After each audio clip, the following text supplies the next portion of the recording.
So hi guys, welcome back to my to videos. तो इस video में दोस्तों डिस्कस करने वाले हैं यहाँ पर कुछ इंपॉर्टेंट कंपनीज को और उनसे रिलेटेड कुछ इंपॉर्टेंट अपडेट्स हैं जिसकी बात करेंगे इस वीडियो में। तो चलिए दोस्तों वीडियो की शुरुआत करते हैं। सबसे पहली कंपनी की बात करते हैं। पहली कंपनी का नाम है बजाज फाइनेंस लिमिटेड। बट इसको डिस्कस करने से पहले अगर आपने अभी तक चैनल को सब्सक्राइब नहीं किया है तो चैनल को सब्सक्राइब करके बेल आइकन को प्रेस कर लो। साथ में ऑल पे जरूर क्लिक कर देना ताकि आने वाली जितने भी वीडियोस हैं उसकी नोटिफिकेशन आपको मिल सके। और टेलीग्राम चैनल को ज्वाइन नहीं किया है तो सेबी रजिस्टर्ड टेलीग्राम चैनल को भी आप ज्वाइन कर लो। लिंक आपको डिस्क्रिप्शन में दिख जाएगा। और एक डिस्क्लेमर भी है, जो भी कंपनी से रिलेटेड न्यूज़ एंड अपडेट्स हम लोग कवर करेंगे वो सारी न्यूज़ एंड अपडेट्स सिर्फ एजुकेशन पर्पस के लिए, सीखने के लिए है। तो इसको किसी भी तरह का रिकमेंडेशन मत समझना, आप खुद से रिसर्च और एनालिसिस भी कर सकते हैं। तो चलिए दोस्तों वीडियो की शुरुआत करते हैं। सबसे पहले बात करते हैं बजाज फाइनेंस से रिलेटेड कुछ इंपॉर्टेंट न्यूज़ एंड अपडेट्स के बारे में। सो दोस्तों हाल ही में बजाज फाइनेंस काफ़ी ज़्यादा फोकस में थी। फोकस में रहने का सबसे बड़ा रीज़न ये है कि बजाज फाइनेंस में करीब 8% का ह्यूज क्रैश हमें विटनेस करने को मिला था। बट इन्वेस्टर्स यहाँ पर काफ़ी ज़्यादा शॉक थे कि गिरावट अगर देखने को मिली है 8% का, तो इसके पीछे का कोई सॉलिड रीज़न तो होना चाहिए। बट कंपनी ने जो नंबर्स रिपोर्ट किया था वो नंबर्स अगर देखोगे तो वो भी हमें काफ़ी सॉलिड देखने को मिल रहे थे। यानी कि बोल सकते हैं नंबर्स को देखकर ऐसा नहीं लग रहा था कि कंपनी में गिरावट इस नंबर के बेसिस पे हो सकता है और इतना बड़ा हो सकता है। बट फिर भी बजाज फाइनेंस में 8% की गिरावट अगर हमें देखने को मिली थी तो इसके पीछे का सबसे बड़ा रीज़न कंपनी के अर्निंग्स में कुछ हिडन चीज़ें हैं, उसको देखना इंपॉर्टेंट है। अब देखो दोस्तों, कंपनी के नंबर्स को देखोगे तो बेसिकली एस्टिमेट के हिसाब से वो हमें इन लाइन ही देखने को मिले थे। और कंपनी के नेट इंटरेस्ट इनकम में और कंपनी के प्रॉफिट में दोनों में हमें 22% की काफ़ी अच्छी ग्रोथ हमें विटनेस करने को मिला था। बट सबसे इंटरेस्टिंग बात यह है क्या वो मार्केट के एक्सपेक्टेशंस के हिसाब से थे या फिर उससे थोड़े ऊपर नीचे थे। तो अगर हम बात करें कंपनी के कंसोलिडेटेड नेट प्रॉफिट के बारे में तो वो रिपोर्ट हुआ था 4875 करोड़, जिसको अगर कंपैरिजन करें पिछले साल के Q2 से तो पिछले साल था 4000 करोड़, इस बार 875 करोड़ से बढ़कर 4875 करोड़ रिपोर्ट हुआ था। बट एक्सपेक्टेशन क्या थी?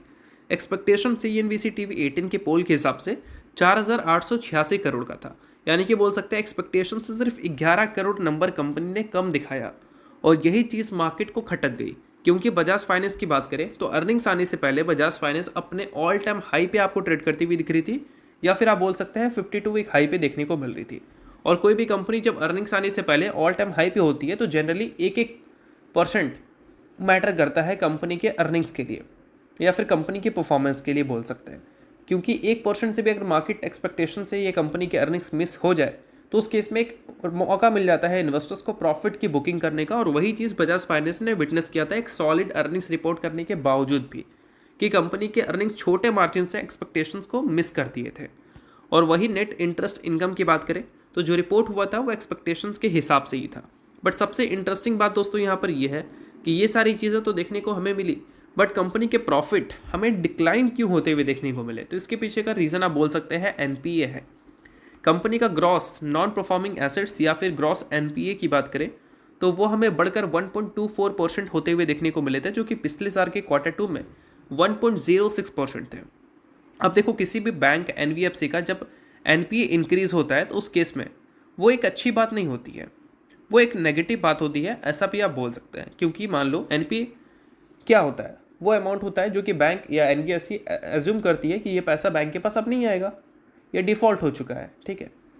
और वो अमाउंट कंपनी के एक्सपेंस में जोड़ दिया जाता है, तो जितना ज़्यादा एक्सपेंस उतना कम प्रॉफिट। और वही चीज़ इस कंपनी ने विटनेस किया इस Q2 में। इसी वजह से कंपनी के अर्निंग्स में जो कंपनी के प्रॉफिट थे वो एक्सपेक्टेशंस के हिसाब से नहीं दिखे। और वही NPAs अगर ठीक रहते तो कंपनी के प्रॉफिट एक्सपेक्टेशंस को बीट करते हुए नजर आते हैं और बजाज फाइनेंस की परफॉर्मेंस 8% गिरावट की जगह कुछ और भी हमें देखने को मिल सकती थी। तो यही है प्रॉपर रीज़न। बाकी इससे रिलेटेड और भी कुछ अपडेट्स आपको चाहिए तो उसके लिए मुझे आप कमेंट कर सकते हैं। किसी नेक्स्ट वीडियो में इस कंपनी को डिटेल में एनालिसिस पे हम लोग करने की कोशिश करेंगे। सो अब दोस्तों वीडियो में आगे बढ़ने से पहले बात कर लेते हैं सेबी रजिस्टर्ड टेलीग्राम चैनल के बारे में, जिसको चाहो तो आप ज्वाइन कर सकते हो। अब ज्वाइन करने का सबसे बड़ा बेनिफिट क्या है वो मैं आपको समझा देता हूँ। देखो, मार्केट से रिलेटेड जो इंपॉर्टेंट एनालिसिस होते हैं वो आपको यहाँ पर देखने को मिलता है, वो भी बिल्कुल फ्री ऑफ कॉस्ट। उसके अलावा काफ़ी सारी कंपनी के चार्ट्स आपको देखने को मिलते हैं रेगुलर बेसिस पे, जो कि यूट्यूब पे तो अब आपको देखने को मिलेगा नहीं। तो वो सारी चीज़ें आपको टेलीग्राम में ही अपडेटेड देखने को मिल जाती हैं। और इसके अलावा दोस्तों सेबी रजिस्टर्ड टेलीग्राम चैनल है, तो यहाँ पर आपको काफ़ी सारे कॉल्स वगैरह भी देखने को मिलते हैं, जिसका भी बेनिफिट आप ले सकते हैं। पास्ट में जो कॉल्स वगैरह यहाँ पर देखने को मिले थे उसकी परफॉर्मेंस भी हमें काफ़ी अच्छी देखने को मिली थी, जिसको आप चाहो तो नोट डाउन कर सकते हैं। और साथ में दोस्तों यहाँ पर लाइव आकर जो भी आपके डाउट्स इंक्वायरीज हैं वो भी क्लियर किया जाता है। तो लिंक इसका आपको डिस्क्रिप्शन में देखने को मिल जाएगा। लिंक के थ्रू जाकर आप सेबी रजिस्टर्ड टेलीग्राम चैनल को ज्वाइन कर लेना। तो चलिए दोस्तों बात करते हैं अब अगली कंपनी के बारे में। सो अगली कंपनी का नाम है जियो फाइनेंशियल सर्विसेज लिमिटेड। सो दोस्तों अगर हम जियो फाइनेंशियल सर्विसेज की बात करें तो हाल ही में ये कंपनी ने भी अपने अर्निंग्स को रिपोर्ट किया था, जहां पर कंपनी के बिजनेस से आने वाला जो इनकम है उसमें हमें 5 गुना की जंप देखने को मिली थी, और कंपनी का जो रेवेन्यू है उसमें हमें 41% की जंप देखने को मिली थी। तो कंपनी ने क्वार्टर 2 में नंबर्स अच्छे रिपोर्ट किए थे अगर हम पहले के नंबर्स के हिसाब से देखें तो। और अगर हम बिजनेस की बात कर ही रहे हैं तो हाल ही में कंपनी ने धनतेरस 2025 में एक ऑफर इंट्रोड्यूस किया था, जिसमें बताया था जियो फाइनेंशियल ने कि वो 2% free digital gold and prizes दे रहे हैं कुछ सिलेक्टेड परचेसेस के ऊपर। और इस चीज़ की वजह से काफ़ी ज़्यादा ट्रैफिक जियो फाइनेंस को मिला था उनके प्लेटफॉर्म पे। बट दोस्तों उस टाइम मैंने एक पॉइंट आपको बताया थी कि डिजिटल गोल्ड की तरफ ज़्यादा इन्फ्लुएंस होने की ज़रूरत है नहीं, क्योंकि डिजिटल गोल्ड जो है वो हाई रिस्क की कैटेगरी में आ जाता है। गोल्ड नाम सुनोगे तो इसका मतलब ये नहीं कि हर साइड गोल्ड सेफ होता है। अगर आप सेफली गोल्ड में इन्वेस्टमेंट करना चाहते हैं तो 2 टाइप है या 3 टाइप आप उसको बोल सकते हैं। एक होता है SGB गोल्ड जो कि RBI के अंडर होता है, एक होता है गोल्ड ETF जो कि सेबी के अंडर होता है, और एक होता है फिजिकल गोल्ड जो कि आप उसकी रिस्पॉन्सिबिलिटी लेते हैं सेफ तरीके से रखने के लिए।